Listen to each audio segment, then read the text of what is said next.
2NURFM, a broadcast service of the University of Newcastle. Every couple of weeks we take a look at things that are happening in the world of education, and we do that with our Professor of Education from the University of Newcastle, John Fischetti.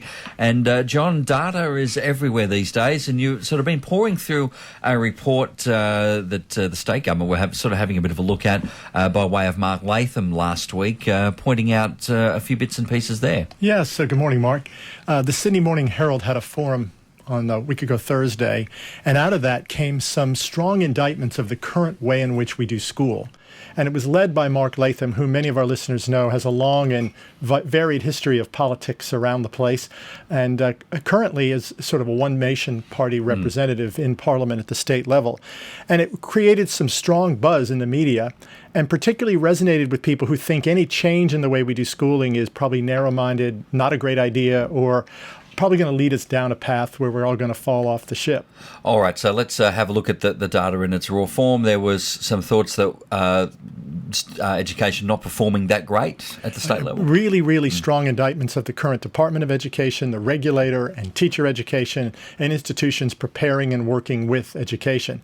The reality comes down to a simple argument, particularly in literacy instruction, because a lot of the literacy wars that have happened over the last 25 or 30 years have broken down into whether you believe that children learn to read best by teaching them sounds and then letters, then syllables, then words, then sentences, then paragraphs, then whole stories. That's definitely how I remember it. A lot of our education in the 60s, 70s, even 80s might have been that way. The newer fangled way to teach reading has primarily allowed students to evolve their literacy skills sort of on their own with lots of support, but with less worry early on about the specifics, which tends to work pretty well for students who have a very strong literacy background coming from home. If their mom was a teacher, if they were read to in the womb, if they had a book with their grandma every night reading and literacy became fluent for them, where the specific phonemic awareness, which is the terminology, is less required. But there's huge debate as to whether or not one approach or the other is the way to go. And Mark Latham and the team that was reporting and got a lot of traction, really pushing for a back-to-basic literacy approach. So his idea is, look, we need to do it the old way because that worked. So that was the theory, but the new ways, not so much. Is there room for both? Yeah, because we're all different. We all have different learning styles. I think the answer is to get away from thinking this is a war, but a conversation about what's right for kids. So if you ask me, John, 38 years in this business, what's your recommended approach?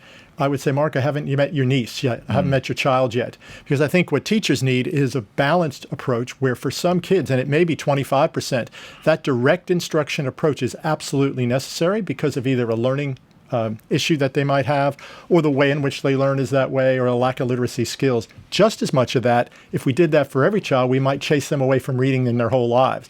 So we need a mixed approach.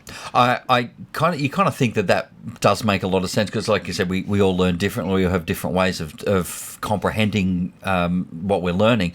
The other side of that is how do you actually get that in a school environment? Right. How do we sort of say, well, I'm going to teach you guys and girls this way and somebody else another way? It almost seems conflicting in a way, doesn't it? Well, what's really exciting if you are a really truly gifted teacher, as so many of our colleagues are out there, is if it was that easy, a robot could do it.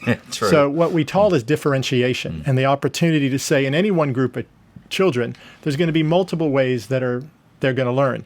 Let's say, for example, there's 3 clusters in my class of year 1, year 2, or year 11 students.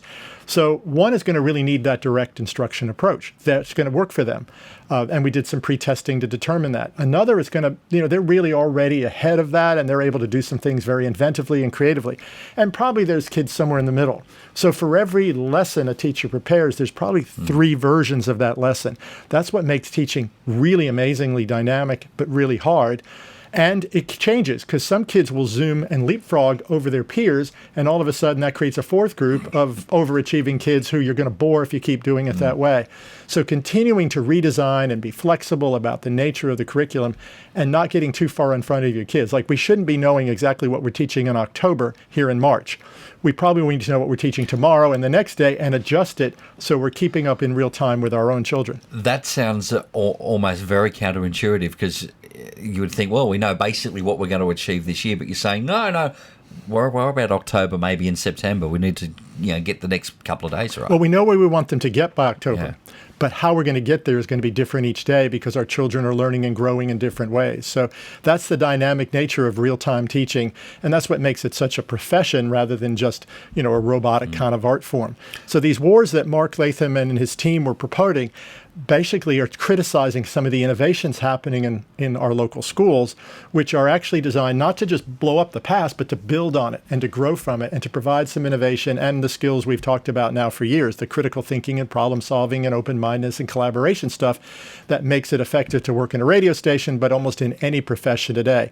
But it does start with strong literacy. There's no denying that. So this isn't like a climate change denier. This is not a literacy denier. And for some kids, they will need that direct instruction approach. So I think we'd be better if we got away from the argument and learned about how much we need great teachers and created a profession people wanted to go into and were thriving in, as opposed to feel discouraged and disparaged all the time. There you go. If you are a teacher on your way to some late starting classes today, 3 lesson plans, maybe 4, not just the one. But as John said, it is a conversation, not a war. Our Professor of Education, John Fischetti, thank you as always. Thanks, Mark. To NURFM 103.7.